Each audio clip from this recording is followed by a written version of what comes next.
para fazer esse policiamento administrativo, que a gente vai ver. Mas quem vai fazer toda a investigação vai ser a polícia investigativa, que vai ser quem? Polícia Civil e Polícia Federal. Muito bem. Aí aqui eu estava falando um pouco sobre a polícia administrativa. Isso aqui é só por conta de uma curiosidade mesmo, tá? Uma informação a mais, não está dentro do nosso conteúdo. Mas o que a polícia administrativa vai fazer? Tem essa função preventiva. Vocês costumam ver isso em constitucional, vocês chegaram a ver? Então é só uma revisão muito rápida mesmo. O cunho preventivo atua antes do crime acontecer, visando a segurança pública e impedindo atos lesivos. Quem vai fazer isso? Polícia Militar, PM. Caráter ostensivo, policiamento ostensivo da PM, e uma mesma polícia pode exercer ambas as funções. Por exemplo, aqui, PF atuando tanto em aeroportos e fronteiras e também investigando crimes. Beleza? Quando a gente vai no aeroporto, a gente passa, quando tem voo internacional, a gente tem que passar pela Polícia Federal para apresentar o passaporte. Ou, por exemplo, quando a gente está em uma região de fronteira, ou uma região de fronteira do Brasil, passando por alguma região que vai ter esse policiamento ostensivo realizado pela Polícia Federal, que também a gente já viu pode atuar como polícia investigativa. Show? Sim.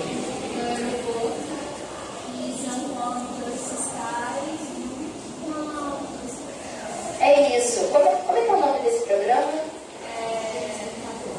Não. Tem um nome de assistir também. Do Discovery, não é? Discovery Channel? Não tem esse programa assim? Já estava vendo. Para ver se a pessoa não está contrabandeando, se ela não está traficando, praticando tráfico internacional. É sério? Vai cuidar disso, vai ser a É sério? federal.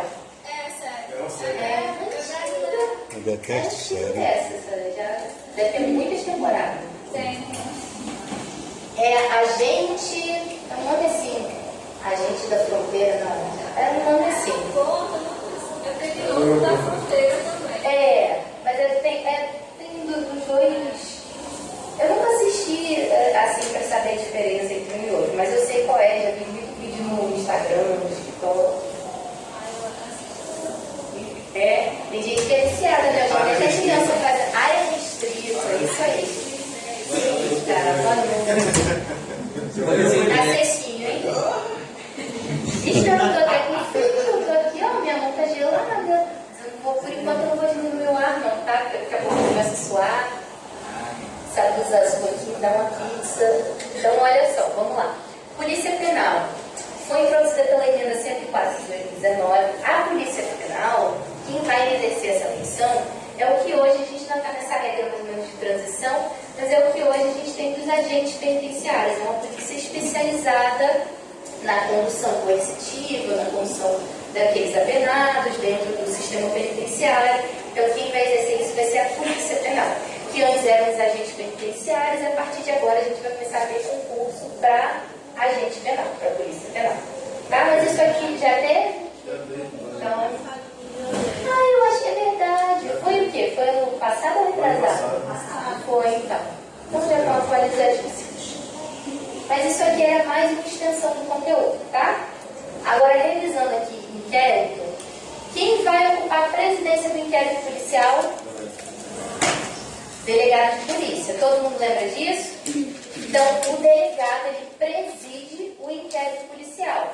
Lembrando, o inquérito policial é um procedimento jurisdicional ou administrativo?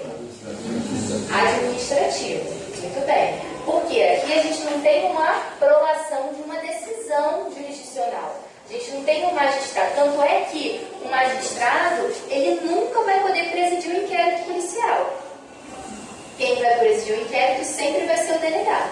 Ok? A gente tem outras formas de inquérito, outras formas de investigação, como por exemplo o PI, que é o procedimento investigativo criminal, que vai ser conduzido pelo Ministério Público. Ok? Aí nesse caso o delegado não vai presidir esse procedimento investigatório. Mas aqui dentro do inquérito quem preside é o delegado. Ok? Aí o que eu coloquei? A atribuição exclusiva do delegado de polícia, vedação, a condução do inquérito nas delegacias não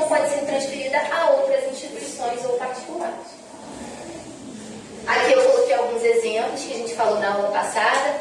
Gente, para quem não estava na aula passada, só esclarecendo, estou passando rápido porque é só revisão, tá? Para a gente chegar na segunda parte de inquérito. Inquérito parlamentar, inquérito militar, o PIC, que é o procedimento investigatório criminal do MP. Coloquei aqui também investigação de autoridades, vai seguir uma regra própria, que vai ser determinada pelo quê? Membros do MP, delegado não pode indiciar, os autos devem ser remetidos ao procurador-geral. Magistrados, havendo indícios contra o juiz, os autos devem ser remetidos ao tribunal respectivo. Tá? O STF já entendeu que nesses casos aqui poderia caber a... Eita, mais uma molhada. Tadinha, gente, eu vou desligar o ar por enquanto, que o pessoal vai morrer de frio. Então, peraí, eu vou aumentar a temperatura. Eita, foi para 17. 17 tá bom. Não, aí pelo amor de Deus, aí vamos virar pinguim. Tá ótimo. Que coisa doida. Aí, ó. Tá bom, senão aí vai esquentar. Pronto. Aí se esquentar, eu diminuo de novo, tá? Mulher vai se secar, você vai ficar morrendo de frio. Tá, e aí o que o STF entendeu? Que caberia sim a realização do inquérito, o indiciamento. A gente já vai falar sobre indiciamento, tá? Mas caberia sim o indiciamento de membros do MP e de magistrados. Mas que a autoridade superior, o tribunal, ou a autoridade superior do MP, que vai ser o procurador-geral, tem que ser informada sobre esse indiciamento. Ok? Características do inquérito policial, relembrando mais uma vez, o procedimento é escrito. O que significa isso, gente? É isso, vai estar datilografado no papel, vai ser digitado e colocado por escrito no papel. Quando tiver, por exemplo, uma interceptação, o que vai acontecer? Ela tem que ser o quê? Digitalizada, transcrita e inserida nos autos do inquérito. Ok? Então, artigo 9º do Código de Processo Penal. Peças do inquérito devem ser reduzidas a escrito ou datilografadas e publicadas pela autoridade. A doutrina moderna, coloquei aqui Renato Brasileiro, já admite a utilização de alguns recursos de gravação audiovisual no curso das investigações. Ok? Mas vamos entender que, inclusive, todo esse aparato audiovisual for inserido no âmbito da investigação, é mais seguro que ele seja o quê? Transcrito e acrescentado aos autos do inquérito. Porque essa é uma característica do inquérito. Ele é escrito. O inquérito é dispensável. Por que o inquérito é dispensável, gente? Eu estou mais desse lado aqui porque fica isso aqui muito no meu olho, tá? Daqui a pouco eu passo para a turma de cá, para eu poder ficar mais pertinho de vocês também. Mas por que o inquérito é dispensável, gente? Vamos lembrar, sem olhar aqui. Vou ficar me mexendo, para vocês não verem. E aí? É dispensável porque o Ministério Público pode fazer também a investigação e não necessita que o delegado dê procedimento, né? Se a gente já tem elementos informativos que não foram produzidos no inquérito, mas que servem de base para formar o crime de elite do Ministério Público, né? O lastro probatório mínimo para o Ministério Público oferecer aquela denúncia, não é necessário inquérito, por isso que ele é dispensável. Pode ir direto ao Ministério Público. Também pode ir direto ao Ministério Público. A pessoa, um particular, pode levar o conjunto de provas que ela tiver possível, um relatório e entregar ao Ministério Público. O Ministério Público, se achar que é pertinente, se achar que tem esse lastro probatório mínimo para a denúncia, ele pode oferecer a denúncia, já de imediato, tá? Então, base legal. Se o MP ou ofendido já possuir elementos mínimos de autoria e materialidade, pode oferecer a peça acusatória sem o inquérito policial. Coloquei aqui a base legal, artigos 12, 27 e 39, parágrafo 5º do Código de Processo Penal. O procedimento é sigiloso, diferentemente do processo. O processo penal ele vai ser o quê? Público. Só editando e lá eles estão respondendo. E daqui a pouco eu vou sair entrevistando vocês. Vou passar o microfone. Não, passar o microfone é lá aí. Mas vocês entenderam. Desculpa. Saiu esquisito o negócio. Seu Paulo me gravando ali, meu Deus. Seu Paulo, corta esse pedaço, por favor. Ai, fiquei vermelha agora. ela foi com a risada. Isabela, professora Isabela, é que a risada dele é assim mesmo. A risada dele e Matheus é pra marcar o... Ai, fiquei tímida agora, gente. Vamos lá, eu vou levar o microfone até vocês. O procedimento ele vai ser sigiloso, né? E isso é uma marca do quê? Do sistema... O que a gente viu? A gente viu dois princípios, né? Princípio acusatório e princípio inquisitivo, inquisitorial. Isso aqui é uma marca do sistema inquisitorial, né? A sigilosidade. A publicidade, ela serve para o controle público, o controle da sociedade, a partir daquela sentença, daquela decisão judicial, do processo. No inquérito não, por quê? Porque não é interessante para a investigação, muitas vezes, que a sociedade, que o mesmo investigado estejam a par do que está acontecendo ali, no âmbito daquela investigação. Okay? É mais interessante que aquela parte ainda não sabe, por exemplo, da interceptação, né? É um exemplo clássico que a gente falou na aula passada. Quando o delegado ele requer a interceptação, ele representa pela interceptação, né, perante a autoridade judicial, e a gente já vai ver que esse juiz que vai conferir essa interceptação vai ser o juiz das garantias, porque ele está atuando no âmbito da investigação. É interessante para esse delegado que aquela parte que está sendo investigada, que não necessariamente já foi indiciada, a gente já vai falar sobre isso, não saiba que aquela interceptação vai acontecer. Senão, foi o que eu falei, né? Vai ligar pro comparsa e vai falar: e aí, mamãe tá bem? Como é que tá? Levou o cachorro no veterinário? Por quê? Porque ele vai saber, ele vai querer disfarçar, tá? Mas, lembrando, ainda que esse sigilo seja decretado, o que acontece? A partir do momento que essa interceptação ela é inserida nos autos por escrito, porque o inquérito é escrito, o que vai acontecer?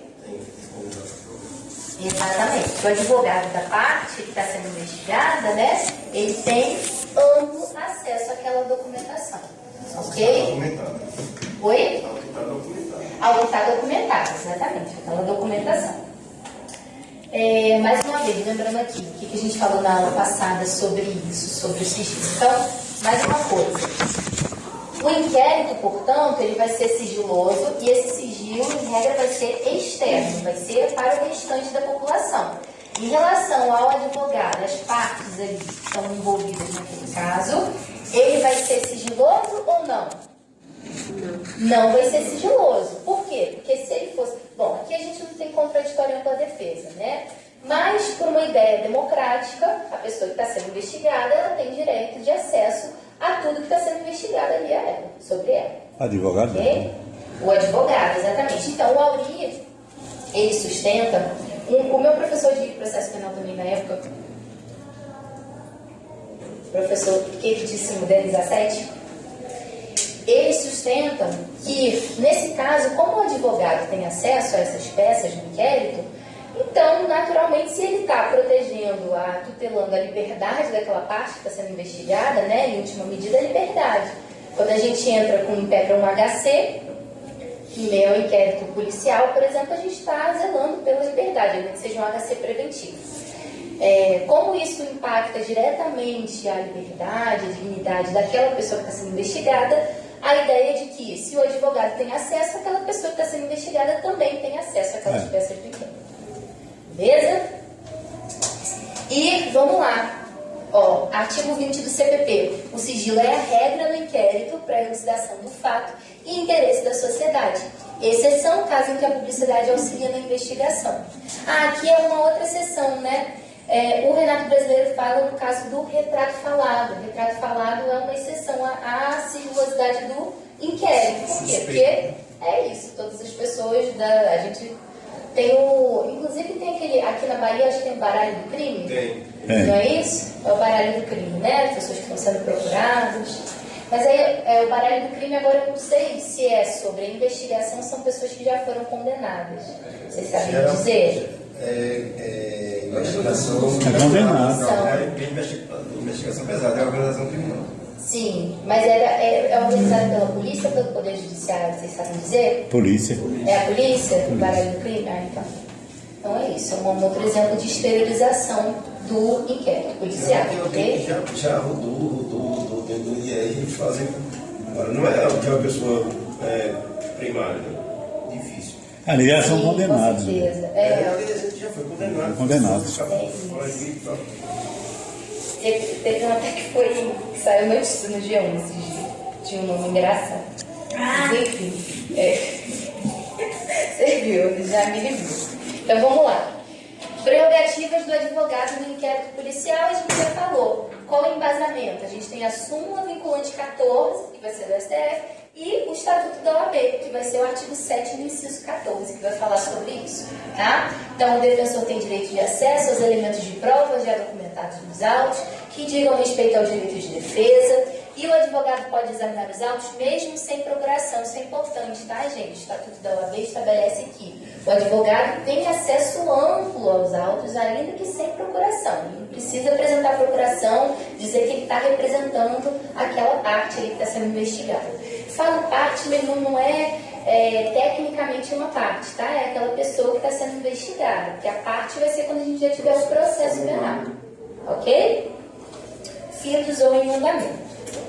Em andamento, né, a partir do momento que aquilo é transcrito, colocado no papel, inserido no inquérito, aquele advogado vai ter amplo acesso. E aí, gente, se o delegado vetar esse acesso do advogado aos autos, ele pode incorrer em crime de abuso de autoridade. Artigo 32. Negar acesso aos autos do advogado é crime de abuso de autoridade. Ok?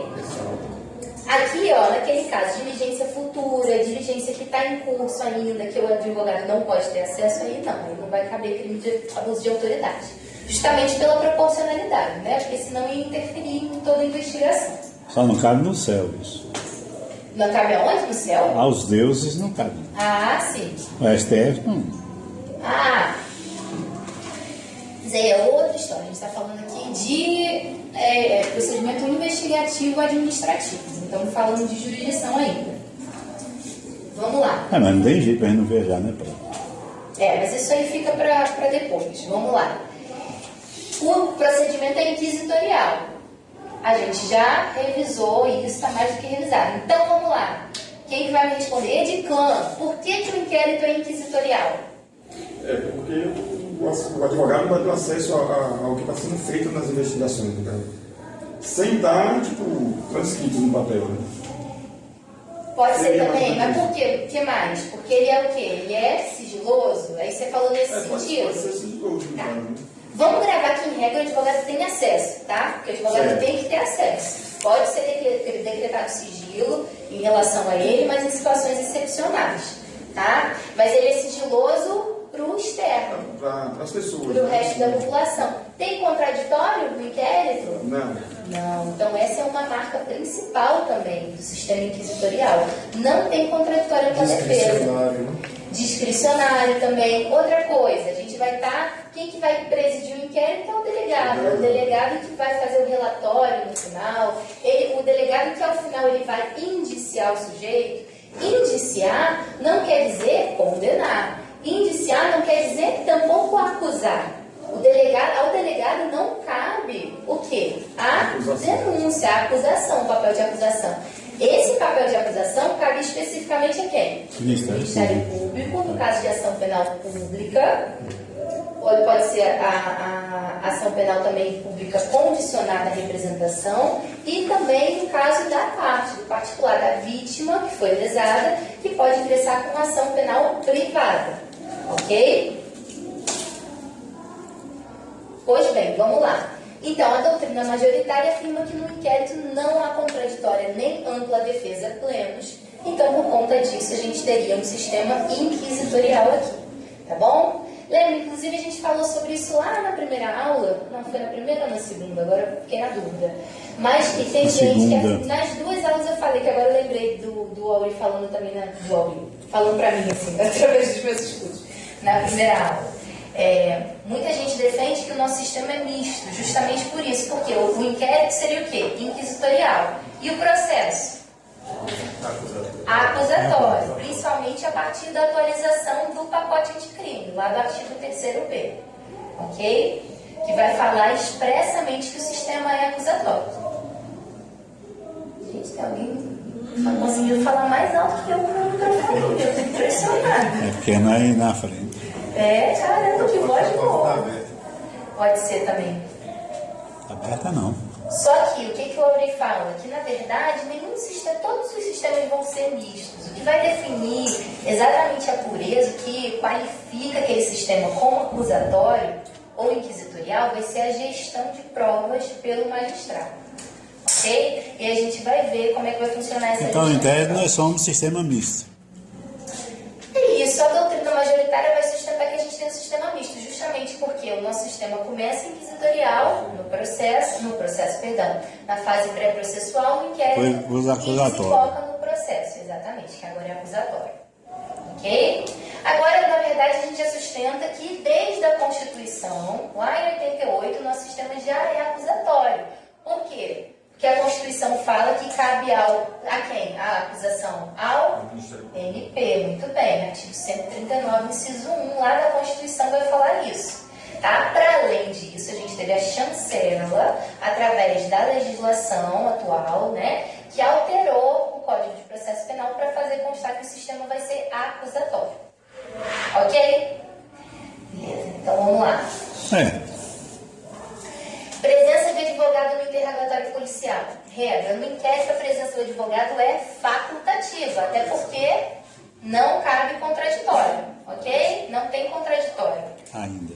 Agora, salvo se o investigado optar por ser assistido. Então, o entendimento atual é de que, se aquele investigado falar, eu só vou responder diante do meu advogado ao meu lado, o que vai acontecer? Aí, a partir daí, a presença do advogado vai ser obrigatória. No caso, seria o depoimento?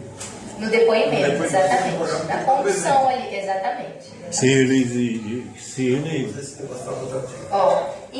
exigissem, né? Que no depoimento, no sentido de até do interrogatório mesmo, né? Daquele acusado. Eu acho que é importante também ele ser sigiloso, até pelo preconceito que poderia surgir. Boa, bom ponto. Eu só esqueci seu nome. Milena. Milena é um ótimo ponto. Não, isso assim. É que ela não Você é tão lembra. calminha, gente. Ela não lembra. Mas ela vai na calma aqui, mas então. Ela Não, já- estou dizendo, ela- ontem ela não lembra que você perguntou se ela estava dormindo. Você não lembra mesmo? Não. Eu achei que você tinha falado que você lembra que eu dormi. Sério? Tadinha, tava tão cansada. Tava sonhando com essa aula de hoje, processo penal, uma tão divertida. É que isso me rendeu. Eu não sei se algumas pessoas já assistiram aqui na Netflix, tem na Netflix o julgamento do O.J. Simpson. Sim. Eu tava pra assistir. Já lançou, já tem bastante tempo, né? Tem uns anos. Eu sou doida pra ver. E o julgamento dele foi assim, midiático. E por essa forma de ser midiático, de ter a população ao redor, teve um impacto na sentença final. Um spoiler para quem não assistiu é que ele foi absolvido. Olha só. E aí eles foram escolhidos a dedos. Os advogados deles foram muito inteligentes, porque eles usaram a pauta racial para tentar a absolvição dele. Então, a dinâmica de julgamento lá dos Estados Unidos é diferente da nossa, né? Eles seguem lá o sistema de common law, de civil law. Então, se eu não me engano, todas as ações, não somente no tribunal do júri, são jurados que vão participar do julgamento, não sei, dependendo do contexto do caso criminal, muito pautado por jurisprudência e tudo mais. Mas aí eu pensei num caso brasileiro, como eu não acompanhei tão a fundo esse caso, eu sei dessa série que foi muito divulgada, sou doida para assistir, mas tem um caso muito famoso no Brasil, dos anos 90, que foi uma escola, se eu não me engano, acho que era a escola base, né? Em que iniciou-se uma investigação. Eu não lembro se foi no âmbito, até de um jornalista que começou essa investigação. E ele acabou contribuindo, né, porque a investigação não se ateve só às pessoas que estavam sendo investigadas ali, logo toda a população já soube que estava sendo investigado antes da condenação, antes do processo e tudo mais, e as pessoas foram linchadas. Eu acho que alguém se matou, eu não lembro exatamente do caso, mas eu acho que uma das pessoas São Paulo, que né? tinha sido acusada... porque essas pessoas estavam sendo acusadas de pedofilia, de tortura das crianças numa escolinha. E essas pessoas eram completamente inocentes. Só que tem essa questão do inquérito aberto pro público. Destruiu a vida deles, né? Destruiu. Mas ele era japonês, ele era Nisei, parece. Nisei. E aí tem uma coisa que pega, que é justamente a parte do inquérito ser uma coisa que termina empurrando a pessoa para a condenação. O delegado, tem entrevista, o delegado diz, alguém pergunta, teve a brilhante ideia de perguntar cadê as provas, né? Aí, o delegado diz as provas, ele disse, o inquérito é a prova. Ele diz isso, o inquérito é a prova. Né? A existência do inquérito era a prova de que o crime... Então eles não levaram a pressão de inocência, né? Completamente. Não, já estava todo mundo indo na conversa do delegado. Pronto, o delegado pode fazer isso? Não. Não. Qual é a função do delegado? É investigar. Ele vai coletar... Exatamente, coletar os elementos informativos. Isso mudou a editoria da Globo, de como proceder. Foi, eu acho que teve até um especial da Globo, foi uma entrevista no Fantástico, assim, dos 30 anos do caso da escola base. Foi uma coisa mais ou menos assim. Depois eu posso procurar o vídeo e eu mando para vocês. Mas Milena trouxe um ponto muito interessante, porque realmente uma das funções do sigilo pode ser também proteger, até certo ponto, a pessoa do investigado. Por quê, gente? Porque todo o nosso sistema persecutório é violento. É violento em diversos âmbitos. É violento na condenação, na aplicação da pena. As pessoas se submetem realmente a situações desumanas, tá? Independente do crime que a pessoa cometeu. Assim, a minha pesquisa de trabalho de conclusão de curso foi com mulheres de presos. Só um parênteses para vocês terem uma ideia assim, de como é que funciona, né? Então, eu ia até a defensoria e eu entrevistava mulheres que podiam ser familiares, podiam ser esposas, companheiras, mães, de pessoas que estavam privadas de liberdade e eram assistidas pela Defensoria do Rio, né? E aí eu ouvia as maiores atrocidades que eram cometidas, tanto com os familiares dela, porque no final do dia, gente, é a família de alguém, tá? É o filho de alguém, com certeza. É o marido de alguém, é o provedor de uma casa, tá? Independente do crime que ele praticou ali. E as pessoas têm as suas relações familiares. E era uma situação muito precária, assim, sabe?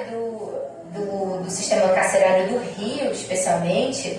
A gente tinha denúncia, eu não recebia a denúncia em si, né? Mas eu recebia a queixa das mulheres, enquanto elas estavam falando sobre o que elas passavam, de, por exemplo, caso de sarna, caso de pneumonia, tuberculose. Tuberculose que é uma doença que a gente acha que ficou no passado, que era só na novela das 6, que o mocinho tinha tuberculose. Não, acontece hoje, tá? 2025, 2026, ainda tem surto de tuberculose dentro dos presídios. A comida vem realmente mofada. Então, para além disso, para além de toda a violência do sistema carcerário, a gente tem a violência de todo o sistema de persecução penal. A partir do momento que a pessoa já é investigada, que ela se torna indiciada, ela já pode ser o quê? Estigmatizada pela sociedade. No meu TCC eu estudava justamente como o estigma passa do preso para o familiar, porque a pessoa que é familiar, ela acaba sendo considerada o quê? Criminosa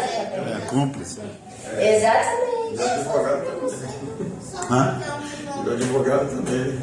Conheço. Já me Vou dar minha indignação aqui agora. Conheço gente que é bandido de verdade. Mas mesmo, meu Que amigo. faz coisas absurdas. É Não mesmo. deixa que já vi, você Se já a viu. pessoa olhar para aquela pessoa vai dizer assim, meu Deus, é sério.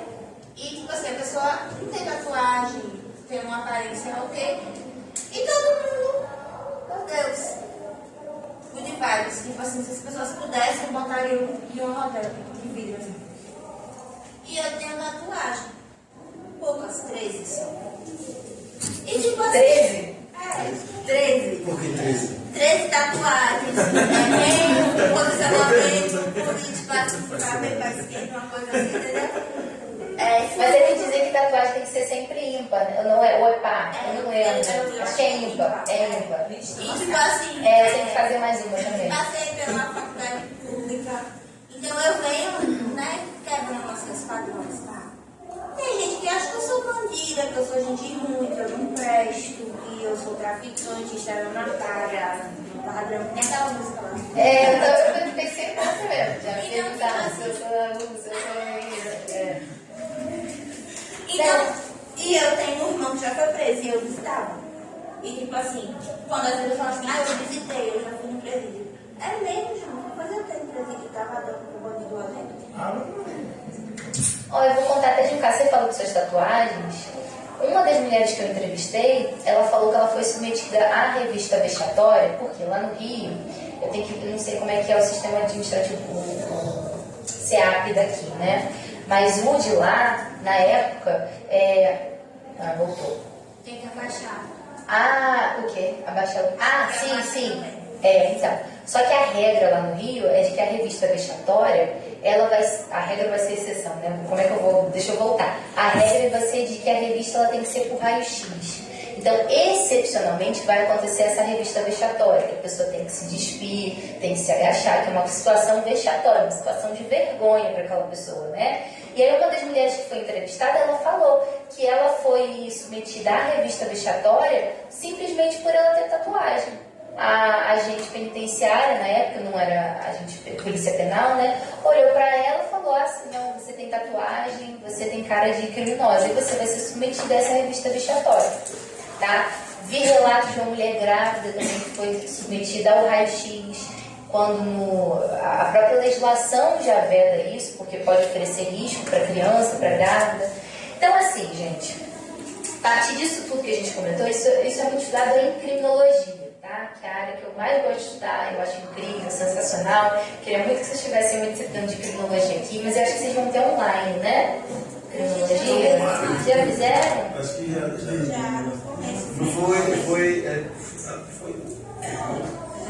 Não, online foi mesmo legal. A criminologia, ela estuda o quê? O fenômeno da criminalização. Não vai true crime, não. Vou estudar o caso, sei lá, esse Samundo, tá tentando lembrar de algum nome. Não é isso. Mas a criminologia estuda por que a gente vai, por que a sociedade cria esses processos de criminalização, né? Enfim, e aí por conta disso a gente entende que o inquérito também já é uma violência contra aquele sujeito, tá?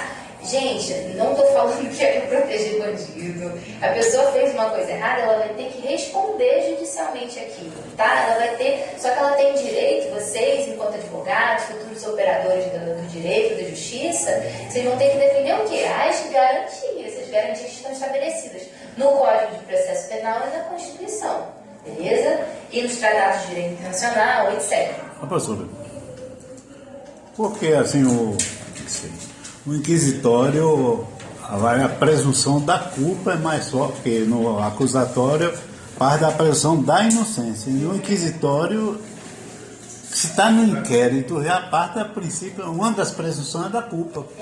Mas isso não existe mas isso pode até acontecer na prática, tá? Mas não deve acontecer. Procedimentalmente falando, essa não é a regra. Por quê? Porque a função do delegado é promover a investigação, colher as provas. A gente já vai ver quais são os passos que o delegado deve seguir quando ele se depara com um evento delitivo, tá? Com um crime que aconteceu. Então ele tem que colher essas provas. O inquérito vai ser discricionário porque cabe ao delegado investigar. Ele vai pensar de que maneira ele vai produzir a melhor... Aqui eu não estou falando nem de prova, estou falando de elemento investigativo, tá? Por quê? Porque aqui a gente ainda não tem a prova vai ser produzida no âmbito do processo, mediante contraditório ampla defesa. Certo. E o que o delegado tem que fazer no final? Ele tem que elaborar um relatório de tudo que ele encontrou, de como foi a investigação.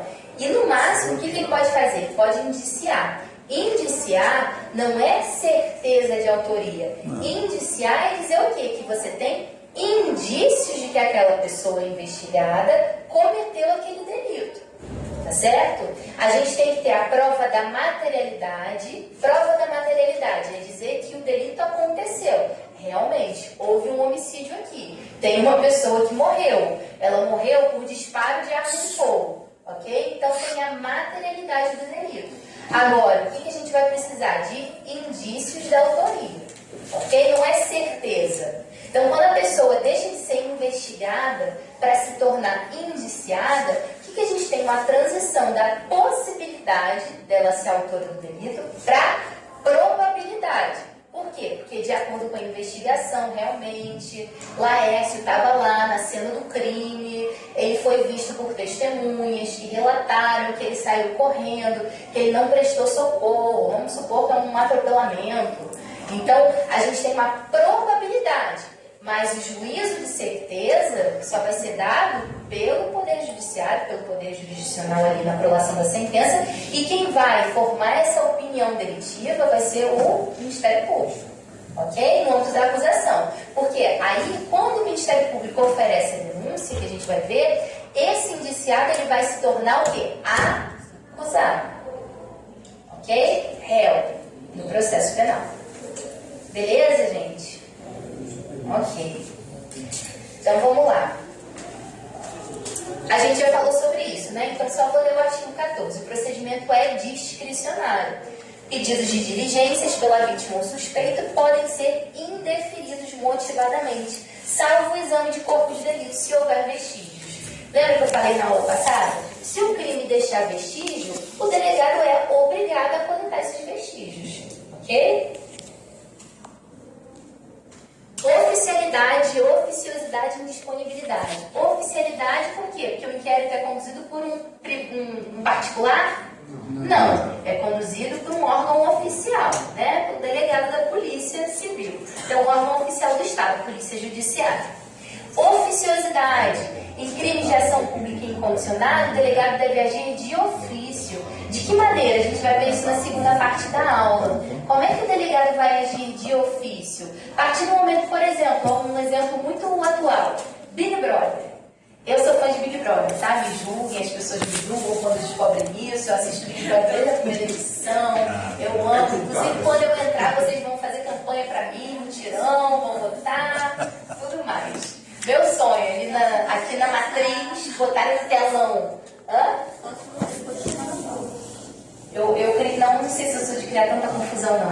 Eu acho que Mas eu não seria plano. Acho que assim, um Big Brother, não todo, uma dessa. Eu gosto muito, gente. Então, o Big Brother, o que acontece? Quando acontece um barraco no Big Brother, ou não necessariamente um barraco, quando acontece, infelizmente, né, aquilo ali é um experimento social, um laboratório da nossa sociedade. Então, crimes acabam podendo acontecer ali, né? O que foi, gente? Estão tudo bem? Eu tô com dor. Então, nessa edição de agora, na primeira semana, a gente teve um caso de assédio sexual. Um participante, ele tentou agarrar uma mulher à força, né? O Pedro, agarrou a Jordana. Tá tendo Big Brother? O que mais acontece no Big Brother? Não, tá tendo agora? Até no Big Brother ele Eu não assisto Globo. Ele teve a coragem.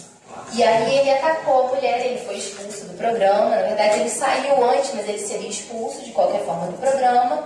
E o que pode acontecer? O que isso tem a ver com oficiosidade? Logo em seguida, o que aparece no jornal, gente? Será que Solange sai hoje?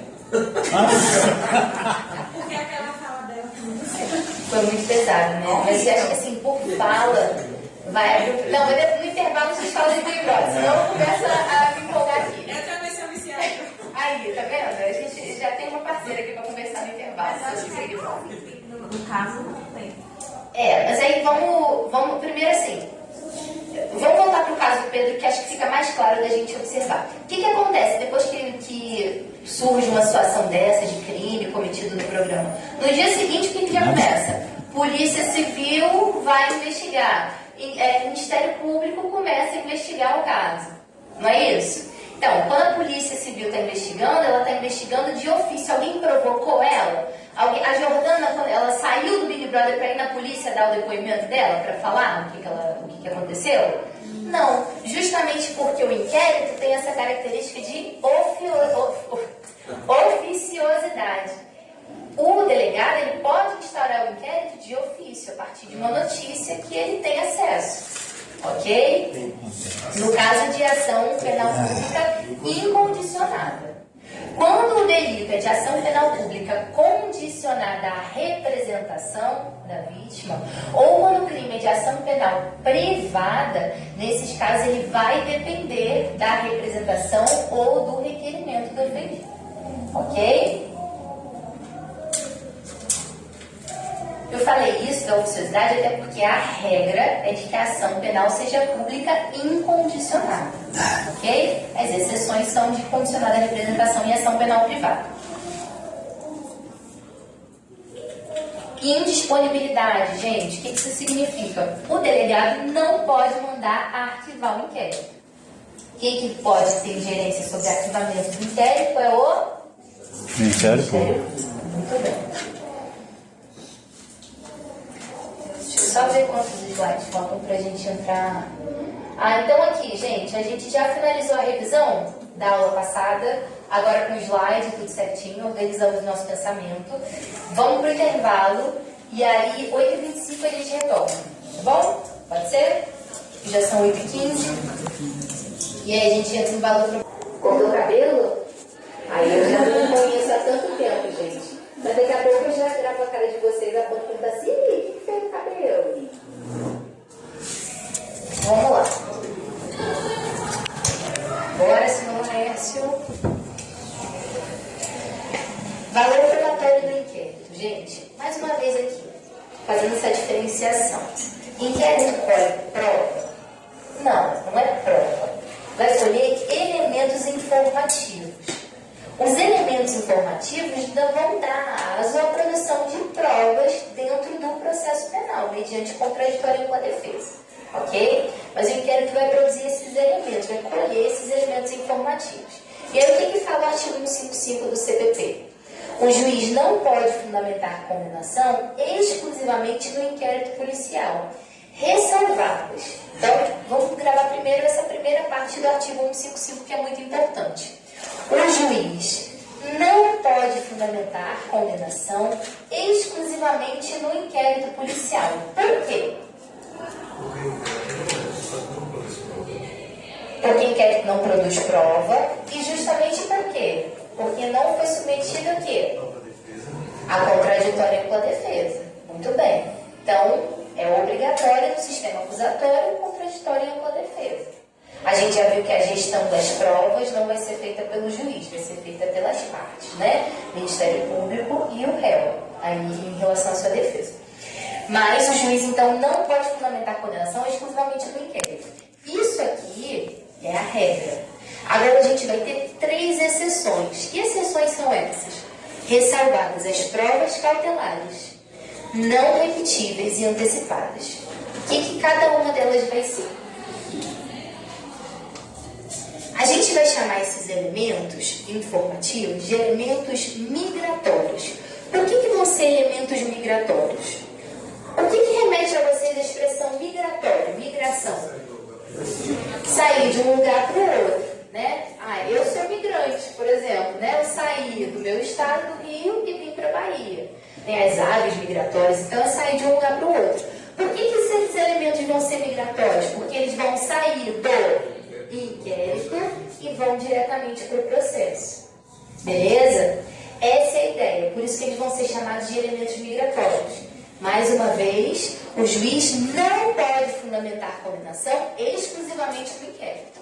Ressalvadas as provas cautelares, não repetíveis e antecipadas, que vão ser esses elementos migratórios. Eu tenho uma dúvida. A cadeia de custódia entra onde nisso aí? Ou após isso aí? Vai ser, na verdade, na colheita da prova. Fica na delegacia, no Ministério Público?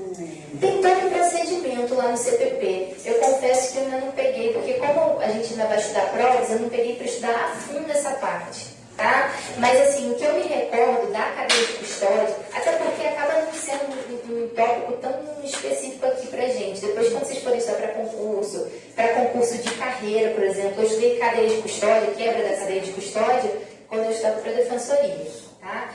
Mas a cadeia de custódia é o quê? Todo um procedimento que o delegado ele vai precisar seguir desde que ocorre o fato delitivo. Ele recebe a notícia. Então, por exemplo, quando é um crime que deixa vestígios, né? Porque quando a gente fala em quebra da cadeia de custódia, é quando a gente está falando de vestígios daquele delito. Então, aconteceu aquele fato, o delegado vai até o local em que aconteceu e ele vai cuidar, a gente já vai ver esse dispositivo para quê? Nada seja alterado aqui naquele ambiente em que foi praticado o delito. Então, ele vai cuidar de recolher os vestígios físicos que restarem. Isso é a cadeia de custódia da prova, tá? É tomar conta do que foi produzido em relação aos vestígios, ok? Mas a gente vai ver isso com mais calma, com mais detalhe, quando a gente estiver estudando prova, tá bom? Vamos lá. Falando sobre os elementos migratórios, o que a gente vai ter? Provas não repetíveis, cautelares e antecipadas. Não repetíveis, o que é isso, gente? Não repetível não se repete. Muito bem. O que pode ser uma prova que não se repete? Vamos pensar no caso prático, e aí?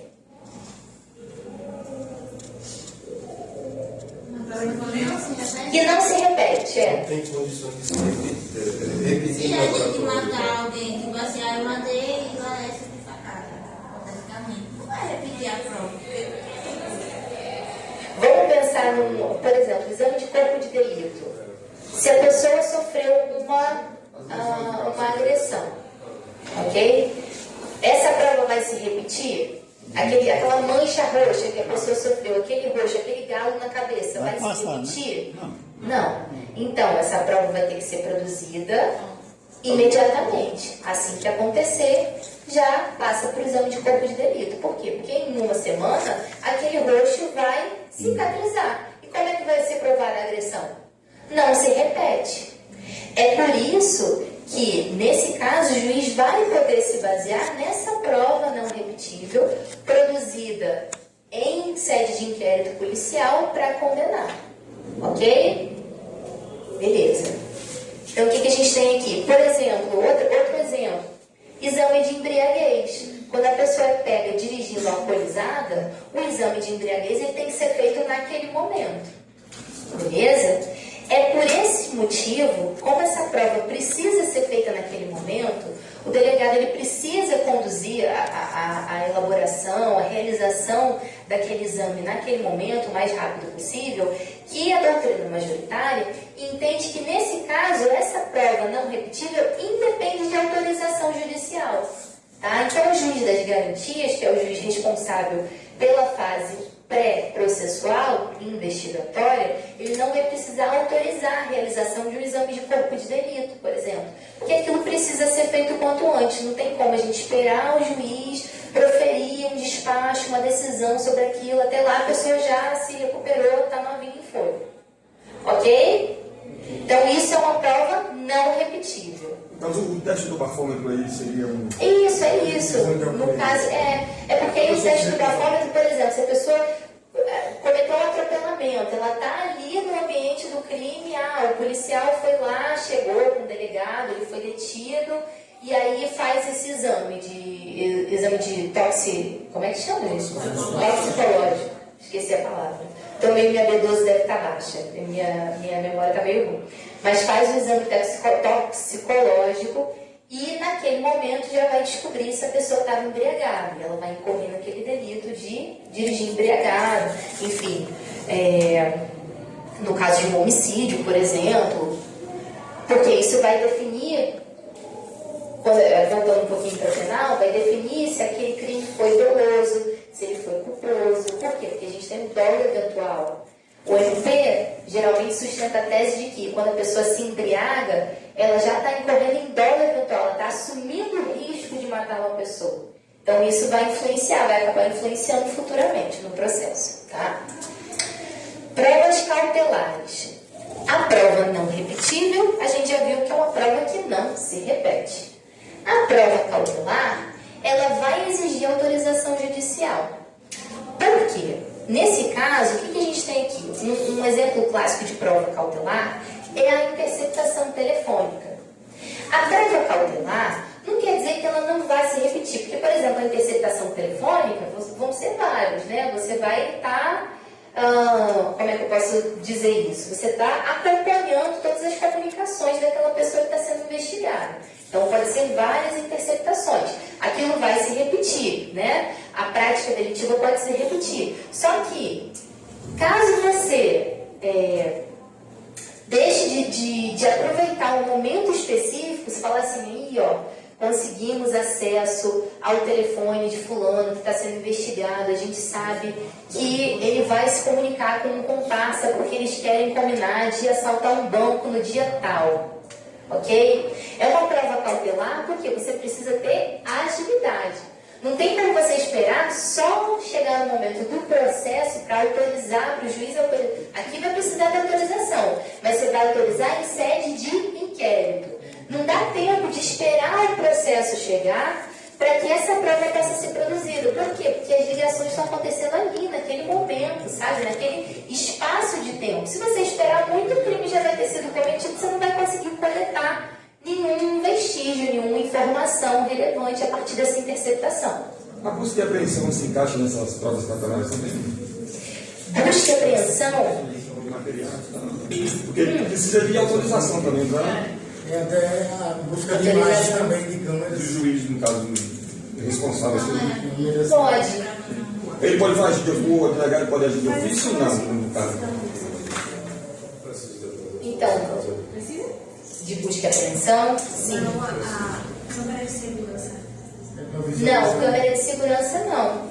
Se você já tem a câmera de segurança lá no ambiente, por exemplo, lá no supermercado, já tem a câmera de segurança. No terceiro, no caso, Eu acho que não. Eu Eu trabalhei no supermercado, a polícia lá vinha recuperar as câmeras. Requisita as imagens. Ah, sim. Não precisa de autorização para isso. Não, aí não precisa, realmente não precisa de autorização judicial. Por quê? Porque é uma coisa que está posta lá, uma coisa teoricamente pública. O mercado tem acesso, qualquer pessoa do povo que, eu fui furtado. Eu queria ver nas câmeras o que aconteceu. Então não precisaria de. E essa câmera autorização também, judicial. inclusive, às vezes a polícia, não é por ofício, pega a câmera da rua mesmo. Ó. Eu tenho uma câmera na minha loja. Aqui aconteceu. Isso, já aconteceu comigo onde também. tinha uma autoescola aqui. Pegaram a câmera da rua para ver, porque a hora que passou o criminoso. Então eu tinha uma câmera na empresa, eles foram lá e pediram acesso. É isso. Por quê? E não foi Porque por aquilo- ofício, não. Você está filmando a rua, é um acesso público. É. Quando a interceptação, você está violando a privacidade de alguém. Mas na você precisa pública- ter um controle judicial maior. Agora, Porque pública, você está não. controlando a conversa de duas pessoas. E você está ouvindo aquela conversa. Inclusive, se você quiser, você pode gravar uma conversa da qual você está participando. É seu direito fazer isso. Agora, se terceiros estão sendo gravados, aí não. Aí realmente você precisa ter um controle judicial. Aí, tá? Até pelo princípio democrático. Aliás, mataram assim. Sempre a gente não Atiraram legitima espionagem. atiraram na pessoa aqui, mas precisavam ver que hora o carro passou lá perto daquela farmácia da gente lá, como é? Perto da ponte lá. Aquela da ponte lá. Porque, Pagamentos, lá do Pagamentos. A empresa ficava lá. E eles foram lá e utilizaram a nossa câmera. Mas, pois então. Mas é isso vai pública, ser porque prova tá- cautelar, por exemplo. Não é pública. Porque vai ser. A menos que seja sustentado, ou então aqui entraria mais até em prova antecipada, tá? Porque, por exemplo, a sim. câmera, a imagem de segurança, ela tem um período, ela vai se expirar e vai ser perdido aquele vestígio. Aí sim, aí talvez o juiz possa antecipar, mas aí também vai ser realizado. Aqui, eu penso mais até agora, fiquei na dúvida, se nesse caso, por exemplo, se a câmera de segurança, ela vai perder a capacidade dela de armazenagem, tem vai uma apagar capacidade. logo depois. Se poderia entrar aqui como uma prova. Não, mas aí não. Não precisa. Examinar a câmera de segurança não precisa. Então é só a polícia aí e Eu acho examinar. que pode depender no sentido da pessoa se negar, né? A oferecer. Por algum motivo, sei lá, a pessoa não queria oferecer. Aí pode pedir autorização judicial, aí sim. Eu já tive pessoas que evitou colocar a câmera. Até o sócio já está dizendo, vamos colocar não, porque tudo que aconteceu na rua, eles vêm atrás da câmera da gente. Eu vou ver se tem alguma jurisprudência nesse sentido. Um precedente falando que precisa de autorização judicial quando a pessoa se recusa, o dono da câmera se recusa a oferecer as gravações. Acho que é por Confesso que essa informação eu não tenho. Obrigado. Aqui no Brasil, se acontece essas investigações de uma coisa com certeza. E aí, para fazer isso,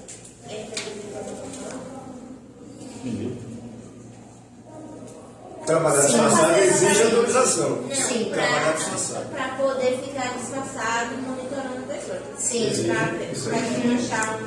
É tudo feito. Mas isso a gente vai falar mais pra frente quando a gente estiver falando de flagrante, tá? Pode ser um flagrante preparado, por exemplo, um flagrante esperado. A gente vai falar disso mais pra frente, tá bom? Mas a ideia principal, assim, da diferença entre prova cautelar e prova não repetível é que a não repetível só vai acontecer aquela vez, não vai se repetir mais. Por exemplo, alguém cometeu uma injúria nos stories, no Instagram, e os stories eles valem por 24 horas. Então, a pessoa já vai tirar o print naquele momento. É como se aquilo, se tirar um print, fosse um ato da investigação, tá? Porque depois dali, a gente não vai ter mais a repetição daquela prova, daquele crime contra a honra, por exemplo. Tá bom? Essa é a ideia. A prova cautelar, não. É o quê? Ela precisa de autorização judicial, porque ela vai ser antecipada no sentido de que a gente tem que aproveitar, a investigação tem que aproveitar aquele momento estratégico para realizar a coleta daquela prova. Ok? Não dá para esperar o processo acontecer para essa prova ser coletada. Por quê? Porque a comunicação está acontecendo ali, naquele momento. A troca, a combinação do crime que vai acontecer, está acontecendo ali e é preciso que a polícia se adiante, se adiante mesmo, se adiante no sentido de esteja à frente do investigado para que ela possa colher todas as informações necessárias. Ok? Todos os elementos informativos. Prova antecipada, o que é isso? Vai ser realizada perante o juiz antes do tempo. O que isso significa? A prova antecipada é uma prova que poderia acontecer, que em regra ela aconteceria durante o processo. Por exemplo, oitiva de testemunha é prova não repetível? Não. A testemunha está lá, está viva, ok? Ela pode falar. A prova é cautelar? Tem essa imediatidade de ouvir a testemunha? Não, a testemunha está lá na casinha dela fazendo as coisinhas dela. Agora, vamos supor que essa testemunha descobre uma doença muito grave e ela tem poucos meses de vida. Então ela fica internada, ela tem uma complicação de saúde, ela sofre um acidente e ela tem pouco tempo de vida. É possível que ela não sobreviva até o final do processo. Ou uma testemunha que seja muito idosa. Uma testemunha que tem 98 anos, está lúcida, ok, mas que talvez ela não consiga esperar até o final do processo para ser ouvida, ok? Nesse caso, o que vai acontecer? A gente fala aqui num contraditório real. Nesses dois casos anteriores, a gente vai ter um contraditório diferido. O que é contraditório diferido? Nesse momento não tem contraditório, por quê? Porque a gente está no inquérito, a gente não está no processo ainda. O contraditório diferido é um contraditório que ele vai ser o quê?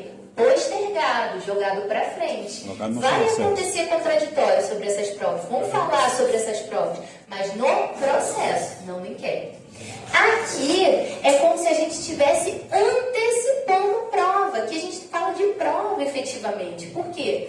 Porque o juiz ele vai até essa testemunha, esse velhinho, e vai ouvir essa testemunha mediante contraditório. Por quê? Porque as partes do processo já vão participar. O Ministério Público vai estar lá, a pessoa que está fazendo a defesa, né, que pode ser o advogado ou o defensor, vai participar dessa produção antecipada de prova. Tá certo? Então aqui o contraditório é real. Aqui o contraditório é diferido, postergado. Beleza? Aí eu vou até ler o dispositivo aqui com vocês. Cadê? Eu tinha colocado aqui. Pois bem, esse incidente de produção antecipada de prova vai ser realizado perante o juiz das garantias, não é o juiz da instrução. Por quê? Porque eu estou antecipando a prova perante um juiz, mas eu ainda não tenho o processo, ok? Lembrando do que a gente falou aqui no 155. O juiz não pode fundamentar a condenação exclusivamente no inquérito, ressalvadas as provas antecipadas. Isso significa o quê? Que a prova antecipada, apesar de ter contraditório, ela está sendo feita onde? No inquérito. Muito bem. Ih, gente, estou voltando? Não. Aqui. E aí o requisito vai ser a urgência e a relevância. Eu coloquei, exemplo, testemunha gravemente ferida com risco de morte. Pronto, Stranger Things. Quem viu a última temporada? Só vocês. Gente, vocês não viram? Nossa! Tá faltando uma cultura pop, hein, gente? Big Brother, Stranger Things. Então, na última. Mas vocês sabem o que é? Vocês já viram alguma temporada da série? Poderia ver. Vamos supor que o... Pra você, 6 temporadas. Isso, né? Eu acompanhei desde o começo, aí eu estava curiosa. Mas vou dar só uma explicação do que acontece. Um monstro, vamos supor que um monstro é uma pessoa, tá? Mas um monstro ataca uma vítima e essa vítima quase morre, a mãe de uma das personagens. E essa vítima quase morre, ela fica lá à beira da morte no hospital. Então, nesse caso, se o monstro fosse uma pessoa e se a gente tivesse em série de inquérito, poderia ser antecipada a produção dessa prova para que essa mulher que foi ferida por esse monstro, ela pudesse fornecer o depoimento dela, ok? Diante do juiz das garantias. Nossa, tive que fazer um resumo muito grande de Stranger Things agora, mas você entendeu a referência. Qual o seu nome? Eu? Não. Lana. E você? Big Brother? Bruna. Bruna BBB, ó. Bebê Bruna. Agora vai chamar de Bruna BBB. E aí, gente? Tô doida. E novela pra você assiste? Assisto. Vale tudo, eu fiquei doida semestre passado. Mas agora, Três Graças eu vejo. Mas eu já fui mais noveleira, hoje eu tô meio fraca. Então vamos lá. A gente já viu na aula passada prazo para conclusão do inquérito. O que a gente vai ter? Indiciado preso. Em regra, o prazo vai ser de 10 dias. Eu ouvi 10 anos aí, 10 anos não dá mesmo. Indiciado solto, o prazo vai ser de 30 dias, prorrogável pelo juiz a pedido do delegado. Tá? A pedido aqui no sentido de representação, tá? O delegado vai representar. Quando o indiciado está preso, o prazo é de 10 dias, contados da execução da ordem de prisão. O prazo é improrrogável no CPP. E aí a gente tem alguns prazos especiais. Por exemplo, na Justiça Federal, o prazo 15 dias, renovável por mais 15, solto 30 dias, lei de drogas 30 e 90, os prazos podem ser duplicados, e crimes contra a economia popular 10 dias, solto 10 dias. E aí a gente já falou sobre o indiciamento. O que então vai ser o indiciamento, gente? O delegado estava lá fazendo investigação. Ele conseguiu indícios, ele já tem uma prova da materialidade. Prova da materialidade, o crime é palpável, material, o crime aconteceu, tem matéria, ok? Ele tem indícios da autoria. No início, a autoria seria o quê? A possibilidade. Por exemplo, vamos botar vocês para cometerem um crime. Milena, Tainara e Lauana. Lauane, perdão, foi quase. Então, Milena, Tainara e Lauane foram vistas na cena de um crime, próximas à cena de um crime, sei lá, matar. Não vou matar não. Vou matar ninguém daqui não, ainda não tenho essa intimidade com vocês. Com a turma de penal, no semestre passado eu matava a Hendrik toda a aula. Não, vou matar a Hendrik de novo, que era meu aluno oficial que morria toda a aula, tadinho. Então, mataram a Hendrik, meu aluno do quarto semestre, terceiro ou quarto semestre. E foram vistas Lauane. Desculpa, é TDAH, eu acho que eu tenho. Milena e Tainara foram vistas na região em que ocorreu esse homicídio, ok? Então, o que o delegado vai fazer? Ele vai colher os vestígios, todos os indícios do crime que aconteceu. Já se conferiu que tem a materialidade, realmente uma pessoa foi assassinada ali. Agora, eu tenho, inicialmente, a possibilidade da autoria do delito, ok? Possibilidade. Só que o delegado começou vou falar delegada, eu comecei a investigar, colher depoimento das testemunhas, pessoas que viram. Seu Paulo estava por perto na hora, quem mais? Laércio também estava por perto na hora. Foram testemunhas que falaram assim, não, na verdade eu vi, foi Tainara. As meninas não estavam, então as meninas juntaram seus álibis. E Mateus, por exemplo, falou, não, Milena estava saindo da aula nessa hora, ela não tem nada a ver com isso. A partir desse momento, o que eu tenho? Eu já tenho um juízo de probabilidade. Deixa de ser uma mera possibilidade das 3 meninas terem praticado, mas sim a probabilidade de ter sido Tainara. A partir desse momento, a gente fala que vai surgir o quê? O indiciamento. Cadê? Oh, meu Deus, está aqui? Ah, tá. O indiciamento, que é justamente o ato de atribuir a autoria ou participação do crime a alguém.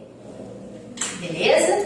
Então, a partir desse momento, a Tainara passa a ser indiciada. Em que momento isso pode acontecer? Desde o auto de prisão em flagrante até o momento do relatório final, em que o delegado divulga o relatório final com todos os elementos informativos colhidos durante a investigação.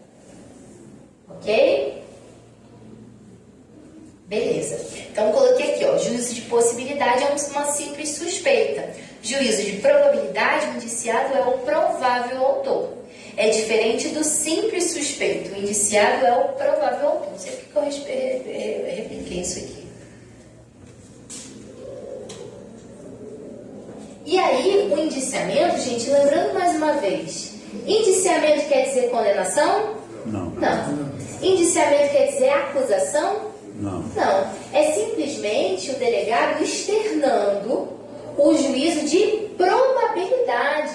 Por quê? Porque o delegado, aí voltando para a nossa discussão inicial, não cabe ao delegado falar assim, eu enquanto delegada, né? Foi Tainara. São provas irretocáveis, são provas indubitáveis que foi Tainara que cometeu esse homicídio contra a Hendrik. É uma prova cabal, não tem o que fazer, ela precisa ser condenada e responder à justiça. Eu posso fazer isso? Não posso. Porque justamente a gente viu na aula passada que o inquérito ele tem essa característica da unidirecionalidade. Eu não posso olhar para os lados enquanto delegado, eu sempre tenho que fazer uma única coisa, que é o quê? Investigar e colocar isso num relatório. Bom? Documentar. Ele pode, o delegado, dar prisão preventiva? Esse tipo de opinião do delegado cai, termina dando banho que é. O que é isso? O que a gente tem? O delegado que faz isso. Essa opinião, como se ele fosse servir, né? Mas o que a gente tem hoje? Que os vícios que ocorrem no inquérito, em regra a jurisprudência vai entender que esses vícios não vão contaminar o processo penal. Até porque quem vai fazer o juízo de acusação não é o delegado, vai ser o MP. Então o MP pode escolher ou não seguir com aquela denúncia, entendeu? Ele pode seguir com o arquivamento da denúncia. Mais uma vez o. Arquivamento da denúncia, perdão, arquivamento do inquérito. Mais uma vez o doutor, o membro do Ministério Público, ele entender que o inquérito é a linha principal dele para a acusação, e houver os vícios, pode cair no caso, né? Tipo, a favor do réu. Mas então, gente, não vai cair, por quê? Porque o inquérito é dispensável.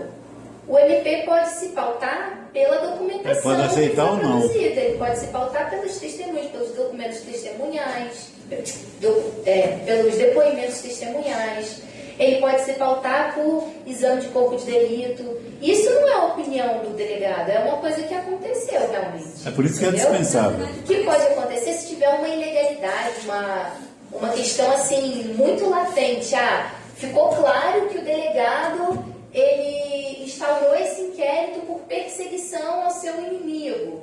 Então caberia o quê? O trancamento desse inquérito policial, via habeas corpus, por exemplo. Inclusive, o advogado ele pode impetrar um habeas corpus para trancar esse inquérito, diante de uma ilegalidade absurda.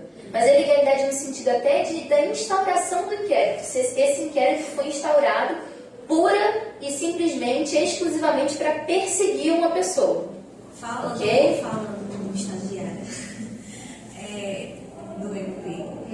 Basicamente, o que é o professor está falando, ele faz a análise total do inquérito, mas a opinião do delegado importa sim. Geralmente o delegado é a pessoa que está vendo a pessoa, ele está ali pessoalmente, ele, olhando, tem peso, sentindo a pessoa, tem peso. O que pode acontecer é, por exemplo, dizer que tem que indicia, e o MP pedir diligências a mais. Eu não estou convencido, pedir diligências a mais, acontece muito. Mas, se ele disser que, não, geralmente vai para o delegado. Não, e aí outra coisa. É importante. Então vocês veem, a partir desse depoimento aqui que está em nada a ver, quanto estagiário do MP, vocês veem como é importante o juiz não se ater pura e simplesmente nos documentos, nos elementos informativos do inquérito? Por quê? Porque o delegado, ele já está contaminado, imbuído ali de tudo que está acontecendo. Então ele interrogou o suspeito, que vai virar um indiciado. O indiciado já é um juízo de probabilidade. Muitos vão no sentido de que ele é o culpado realmente. No inquérito a gente não tem acesso ao contraditório ampla defesa. As provas são produzidas única e simplesmente pelo delegado que está gerindo aquele inquérito. Então, realmente, se a gente permitisse, lá no artigo 155, que as provas produzidas em inquérito, os elementos informativos, fossem usados exclusivamente pelo juiz na condenação, isso estaria ferido de morte o quê? O contraditório pela defesa. Ok? Isso dá para fazer uma analogia a um trabalho escolar, por exemplo, que o inquérito ele seria uma introdução e a partir do momento que o juiz tem acesso, ele estaria em desenvolvimento para a conclusão dessa sentença. Pode ser. Milena trouxe uma visão aqui diferente, mas eu achei interessante, por quê? E aí, eu vou pegar um gancho a partir daí, tá? Daí que vem a importância do sujeito que a gente está comentando dele desde a semana passada, que a gente já vai estudar, que é o juiz das garantias. O juiz das garantias foi criado justamente para conservar a característica do sistema acusatório, a característica democrática do nosso sistema acusatório. Por quê? Se vocês acham que o inquérito já vem muito contaminado e o MP acaba sendo automaticamente contaminado por essas peças do inquérito, imagina o juiz, gente. Com o advogado de defesa. Esse contato direto do juiz com o inquérito, com a fase pré-processual, esse contato ele contamina. Não tem como a gente falar que, não, eu sou um juiz completamente imparcial, eu não vou me contaminar. Gente, não tem como. Você vai ler depoimento de testemunha, você vai ver interrogatório, você vai ver vestígios do delito, você vai ver foto, você vai ver muita coisa ali. Professora. Oi? Durante o inquérito, a gente está falando do inquérito, ele é sigiloso, sabe? Não cabe a prisão preventiva durante o inquérito. Durante o inquérito? Pode caber. Pode caber? Pode. A prisão preventiva a gente vai ver na aula que vem. Mas aí é decretado pelo delegado ou por um juiz? Pelo juiz. Pelo juiz, aí é o juiz. Prisão é pelo juiz. Desconfiando, tem muitas evidências que ele é culpado e o juiz e o delegado acaba tendo a informação de que ele está querendo fugir. Pode pedir a prisão preventiva? Pode. Mas aí quem decreta a prisão preventiva é o juiz. Nunca delegado. Nunca delegado. O delegado vai até o juiz já para adiantar. Não, solicitando. Pode pela prisão preventiva, pode. Mas quem decreta é o juiz, sempre. Tá? Esse aí é o Prisão juiz em de flagrante, garantia? a gente falou. Prisão em flagrante pode ser decretada pela autoridade policial. Qualquer corpo pode decretar a prisão Não, em flagrante. flagrante qualquer Só um, que né? o que vai ter? A gente vai ter audiência de custódia. A partir da audiência de custódia, a gente vai decidir se a pessoa vai responder em liberdade ou se ela vai ter a prisão convertida em preventiva. Ok? Essa é a ideia aqui. Porque se tiver indícios de que a pessoa está realmente querendo se furtar da justiça, fugir, ou então ameaçar testemunha, não, então eu vou converter em preventiva. E quando a pessoa está sendo acusada de tentativa de homicídio, ela pode ficar presa mesmo depois da audiência de custódia? Então, vai depender. Gente, isso aí foi muito específico. Eu fiquei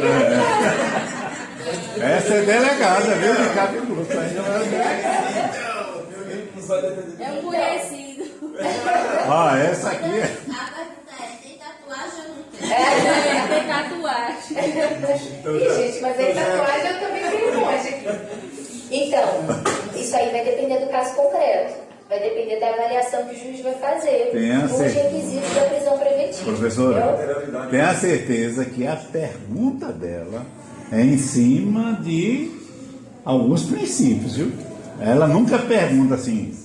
Eu entendi. Ó, seu Paulo fazendo o... Não, é porque na sala nós temos ela como delegada. Lá de Capim Grosso. Então, ela cita alguns exemplos assim, a gente já fica assim, quando vai verificar, esse exemplo dela tem um fundamento, não foi no BBB, não. Não, mas olha só. Real mesmo. A gente Olha aí, ó. a gente vai ver... Eu fiquei na dúvida. A gente vai ver prisão preventiva nas próximas aulas. A gente vai saber que tem requisitos. A prisão preventiva ela nunca é automática. Prisão nenhuma tem que ser automática, entendeu? Então a gente vai ter requisitos que vão precisar ser preenchidos. Na maioria dos casos, o juiz considera a comoção popular, por exemplo, como um requisito. Mas a gente vai ver que não é bem assim. É por isso que muitas vezes nessa ausência de requisitos, ou então não atropelamento de um requisito, dependendo do advogado, ele derruba ali, assim, porque foi mal feito. Aí deixou. Pode ser ilegal, por exemplo, ela vai ser relaxada. Esse é um exemplo aqui. Aí não sei se alguém acompanha o Caminho Fopel, que é advogado jornalista. Se não acompanhar, acompanha agora. O quê? Caminho Fopel. O quê? Não sei. Eu já ouvi falar. Siga. É uma investigação que está acontecendo. O processo está acontecendo lá no momento. O que aconteceu é essa história da contaminação do Delegado. O delegado contaminou o promotor e contaminou o juiz. Ele destruiu simplesmente no tribunal a opinião do quem foi a opinião? Do delegado, do promotor e o juiz foi contaminado. O advogado, você está falando. Isso. O que aconteceu? O delegado pediu a prisão preventiva, né? Representou para a prisão preventiva, os caras foram presos, conseguiu o relaxamento. Só que antes de acontecer, o delegado disse que tinha novos indícios. Aí pediu de novo.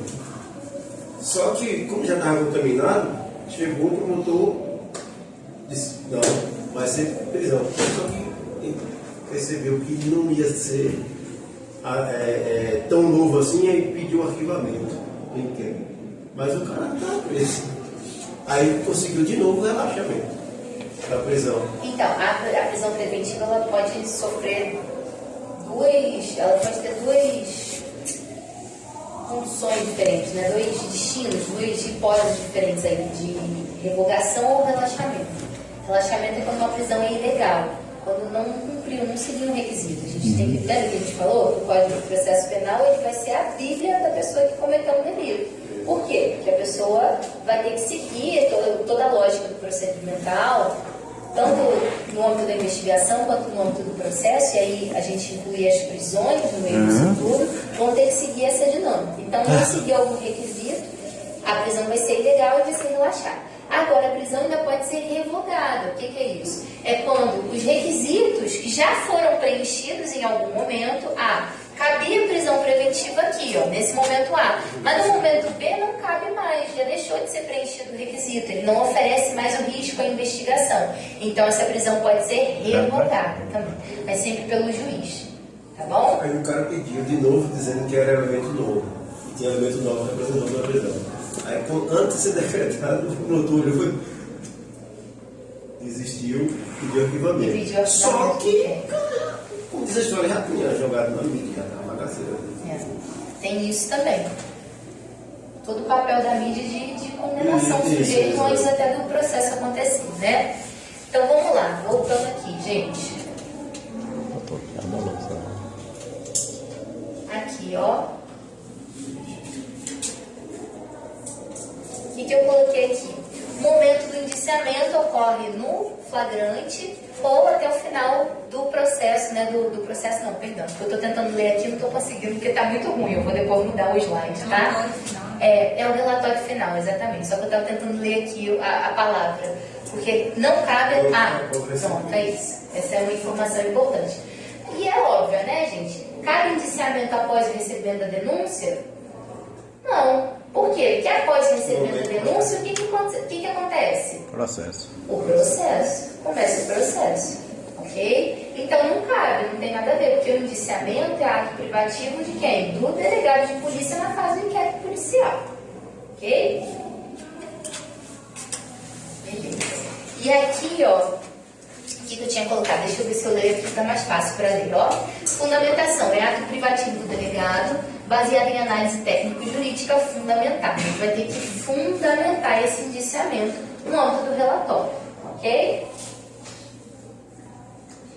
Deixa eu ver se tem mais alguma informação aqui ou se eu já falei com vocês antes desse slide. Aqui é só um exemplo prático, gente, da fundamentação do indiciamento. Por exemplo, o delegado não vai chegar e vai falar assim, eu enquanto delegado eu não vou chegar e vou falar assim, indicio Tainara porque ela matou ele. Eu não posso fazer isso, eu tenho que dar detalhes, eu tenho que justificar. Indicio Tainara porque no dia tal ela foi vista saindo da cena do crime, ela foi localizada por familiares, por vizinhos que viram ela com as mãos sujas de sangue e ela tentou se furtar da justiça, ela fugiu para a casa de fulano de tal, onde ela conversou com outra pessoa, entregou a arma do crime. Então eu tenho que explicar o porquê de Tainara estar sendo indiciada, ok? Porque eu tenho que justificar a mudança do meu juízo de possibilidade para o meu juízo de probabilidade. Exatamente. Engraçado também. No inquérito, assim, geralmente tem uma operação, sei lá, de veículo adulterado, por exemplo. Sempre tem mais de um policial, né? E aí conduz aquela pessoa e tal, no flagrante. Aí quando a gente vai ler lá no inquérito, tem o depoimento do primeiro do condutor do veículo policial e o segundo policial, né? Eles copiam e colam a mesma coisa. Não tem duas declarações. Não existe uma vírgula diferente. É sempre assim. Não é uma coisa só nesse caso. Não, é sempre assim. Qualquer inquérito que vocês pegarem vai ter uma forma. É por isso que tem um advogado criminalista ganha dinheiro. Isso é um vício já, né? Gente, o que o STF fala? Que o caso de indiciamento sem uma justificativa plausível, sem indiciar aquele investigado, né? Eu ia falar acusado, mas acusado só a partir do momento que ele vira réu. Mas sem indiciar aquele investigado por uma convicção pessoal, por uma perseguição, que a gente tinha falado, né? Ou então sem motivar devidamente, porque o indiciamento é considerado constrangimento ilegal. Ok? Então vamos lá. Aí é passível de trancamento do inquérito, inclusive, nesse caso serve de HC. HC, habeas corpus, tá, gente? Trancar inquérito, o que é trancar o inquérito? A Tainara já sabe que está no MP, no criminal. Mas trancar o inquérito é interromper o andamento daquela investigação e impetrar o HC, por quê? Porque o HC, ele diz respeito à liberdade. Se a liberdade do sujeito está sendo ofendida, ela corre um risco de ser ofendida. No caso do inquérito, é óbvio que corre o risco de ser ofendido. Por quê? Porque pode acabar viabilizando um procedimento criminal, um processo penal e a pessoa ser presa, cumprir uma pena. Então está envolvendo a liberdade do sujeito. Aí por isso que vai caber habeas corpus, tá? A gente vai ver isso mais pra frente. Se eu não me engano, o cara conseguiu o trancamento. Então. E aí também pode acontecer um movimento contrário. Vai que o delegado, quando está investigando, eu já tinha feito o seu indiciamento enquanto delegada e você no processo, só que aí eu recebo uma nova testemunha que fala assim: doutora, eu tenho um vídeo aqui que me mostra que foi Jamile que praticou o delito. Foi Jamile que matou ele. Então eu posso ver aquele vídeo e aí o que eu vou fazer? Eu vou fazer o desindiciamento de Tainara. Tainara não vai estar sendo mais provavelmente a autora daquele delito. Eu já tenho um indício muito mais forte de autoria de que Jamile praticou aquele crime. Beleza? Aqui ficou fácil, né? Desindiciamento. Então é retirado do status do indiciado por falta de provas, que pode ser voluntário, no caso eu, enquanto delegado, fazer isso, ou via HC. Ou aqui, alguns autores falam em IMS quando a pena não oferece risco de prisão do sujeito, tá?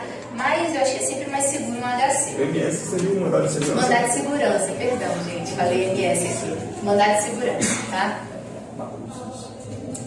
Sujeito passivo. Aqui do indiciamento regra qualquer pessoa, exceções, membros da BP, magistratura e autoridades com foro privilegiado. Que aí vai seguir um regramento específico, mas aqui nesse momento não vem ao caso para a gente não, só para vocês saberem dessa exceção. E as formas de instauração do inquérito policial? A gente já viu uma, do Big Brother. Vai ser o quê? Ofício. Cognição direta, imediata. Ok? O que é cognição imediata? Porque eu soube daquela notícia, enquanto delegada. É legal que semestre passado eu era a guarda ambiental. Os exemplos que eu dava, principalmente de erro de tipo, eu era a guarda ambiental, que estava lá cuidando da coisa e matava alguém achando que era um animal. Mas hoje, agora, eu sou delegada. Então, eu, enquanto delegada, tive a notícia desse assédio sexual que aconteceu no Big Brother e eu passo a investigar. A cognição foi imediata, aconteceu por mim mesma, não fui provocada por ninguém, ok? O que eu coloquei aqui? O delegado sabe do crime por atividade de rotina, imprensa ou então denúncia anônima, porque denúncia anônima acaba sendo uma atividade de rotina ali. A gente já vai ver que a denúncia anônima, também chamada de denúncia apócrifa, ela por si só não pode basear a instauração do inquérito. Eu preciso fazer uma verificação daquelas informações para ver se eu instauro o inquérito, tá? Senão eu posso incorrer em quem? Constrangimento ilegal, lembra? Eu não posso instaurar o inquérito à toa, o meu bel prazer. Cognição indireta vai ser provocada. Eu vou saber de um crime, mas provocada por um terceiro, tá? Aqui não, aqui eu peguei meu celular, abri o Twitter e eu vi. Aqui não, aqui uma pessoa vai vir falar comigo. Requisição do juiz ou MP ou representação da vítima. Principalmente nos casos de quê? De ação penal pública condicionada à representação. Ou ação penal privada. Às vezes a vítima, ela que vai oferecer a queixa-crime, mas ela pode ir até o delegado de polícia e pedir para que se investigue aquele caso. De injúria, difamação. E cognição coercitiva vai ser o quê? O inquérito vai ser instaurado a partir da prisão em flagrante. O sujeito foi preso em flagrante, a partir dali já começa o inquérito, já começa a investigação. Alguma dúvida sobre isso?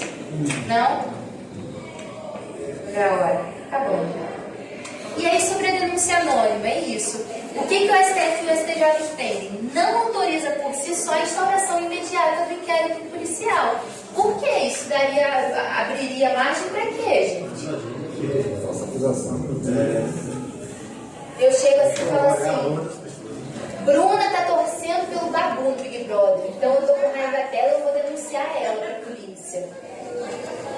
Eu vou ligar pra polícia, pro 190, que é 190 também, né? De disque denúncia. Mas não me chama de disque denúncia, que é disque denúncia também? Acho que é, né? Liga pro disque denúncia.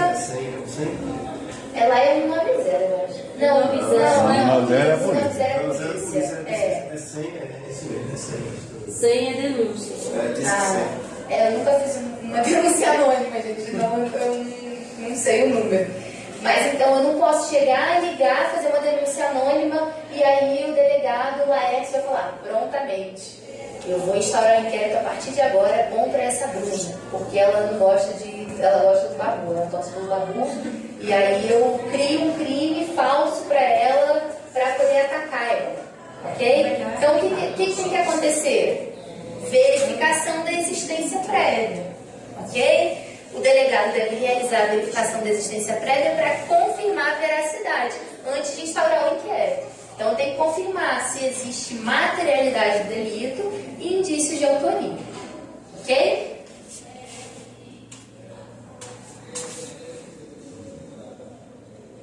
Ah, tá. Instauração por espécie de ação penal é o que eu falei com vocês. Quando a ação penal é pública incondicionada, incondicionada significa o quê? Não tem nenhuma condição pré-estabelecida. Então, se a ação penal é pública incondicionada, que é a regra, roubo, homicídio, violência doméstica, crime no âmbito de violência contra a mulher, que mais? Crime sexual, estupro, por exemplo. Em regra, os crimes vão ser de ação pública incondicionada. O que isso significa? Que o inquérito, primeiro, o inquérito não precisa de uma provocação de um terceiro para ele ser instaurado, e que no âmbito do processo, quem vai oferecer a ação penal vai ser quem? O MP, o Ministério Público, tá? Então vai ser de ofício, requisição ou requerimento. Aqui, requisição aqui pelo MP, ou pelo juiz, por exemplo, se vem a notícia. A requisição aí ele é obrigado a proceder o inquérito. A instaurar o inquérito, exatamente. Pode ser uma representação de qualquer pessoa do povo. Teve notícia do crime e aí ele requer, tá? Pública condicionada, gente. Condicionada à representação. O que é isso? Vai ser condicionada à representação da vítima, daquele ofendido. A pessoa, a ação penal, quem vai propor é o Ministério Público.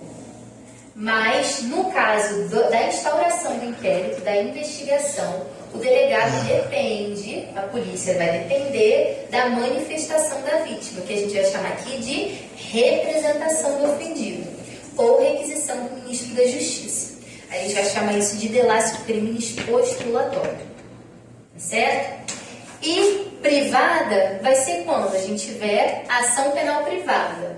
Aí geralmente não, né? São os crimes contra a honra aqui, e que o próprio ofendido vai ter que prestar a queixa. Não vou falar prestar a queixa, porque parece outra coisa, tá? Que queixa-crime é o nome da ação penal no caso de crime de ação penal privada, tá bom? Então, eu, enquanto ofendida, sofri uma injúria, sofri uma difamação, uma calúnia. Eu vou apresentar uma denúncia? Não, eu vou oferecer uma queixa-crime, tá bom? E aí, nesse caso, o delegado também tem que esperar a manifestação da parte que foi ofendida para instaurar o inquérito. Ó, o prazo para representar, isso aqui é importante também, é de 6 meses desde o conhecimento da autoria. Representar aqui no caso da ação penal pública condicionada à representação, tá? Então é de 6 meses. Se aquele ofendido perder esse prazo, o que a gente tem? A decadência. É isso. Ok? A gente vai falar mais disso mais pra frente.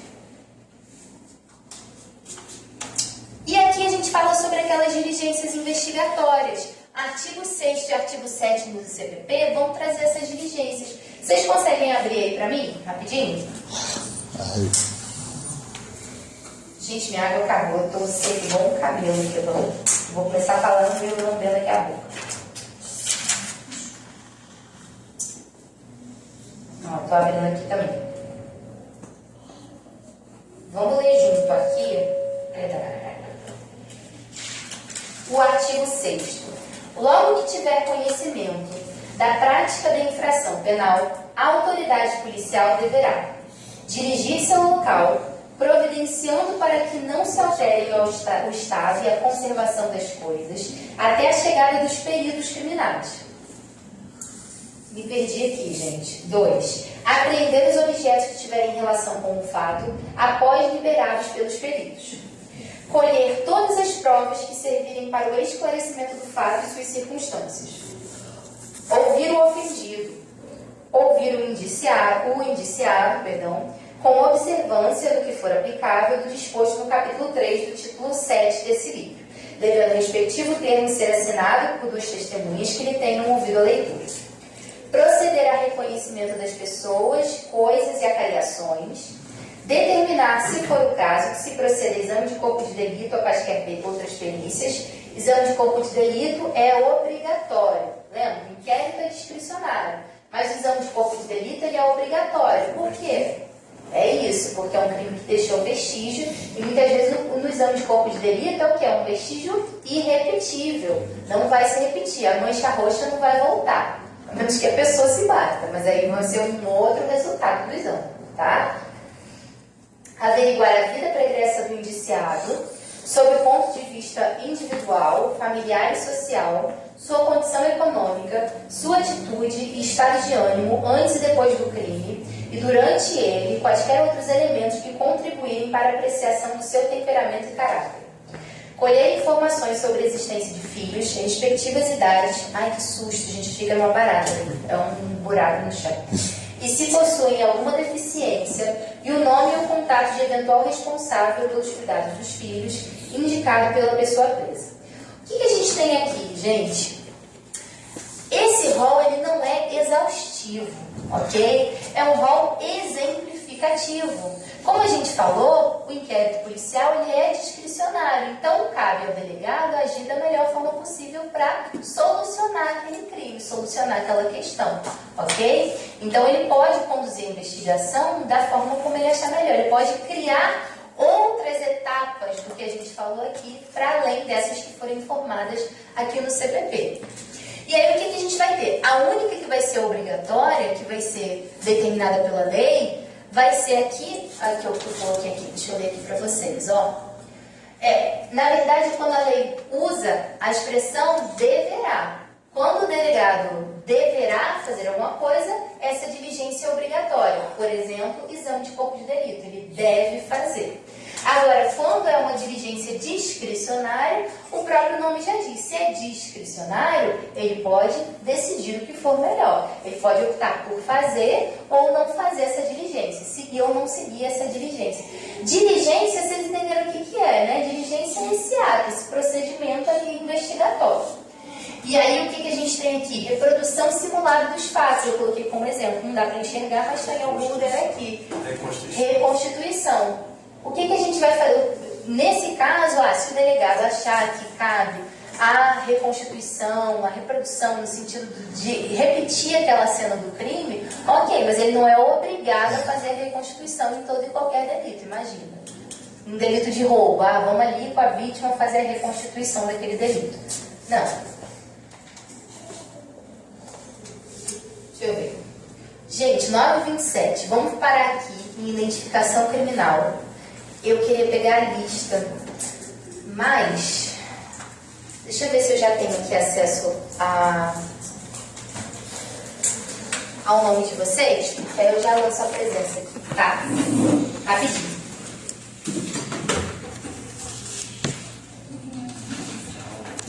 Gente, vocês são muito comportados. Incrível.